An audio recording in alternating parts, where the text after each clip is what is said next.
Hey guys, it's Fraser here, and in this video I'm going to be showing you how you can install XAMPP on your computer and start using PHPMyAdmin.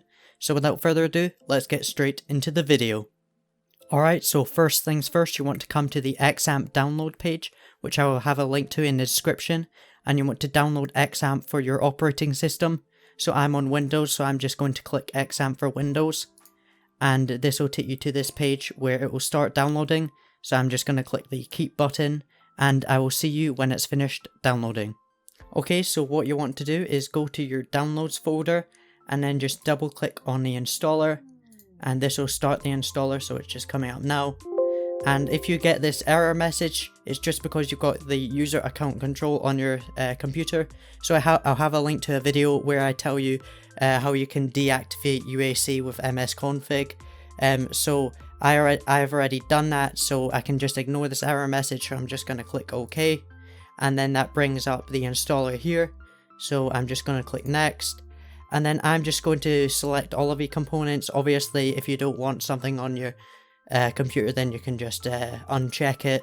So I'm just going to in fact leave them all as normal, and we're just going to click next. And then the installation folder, I'm just going to leave that at the root of my C drive.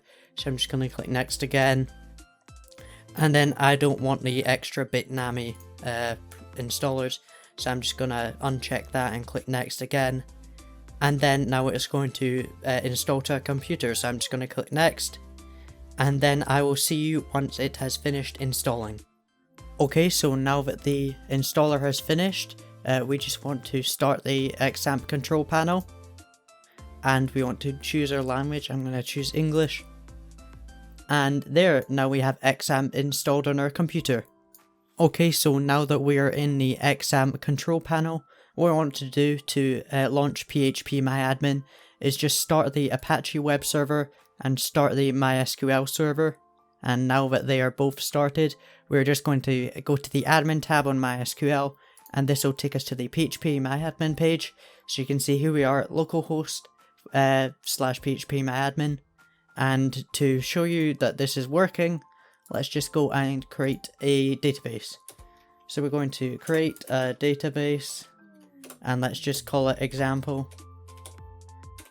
And if we run this, then as you can see, the MySQL result ran, and we have this new example database.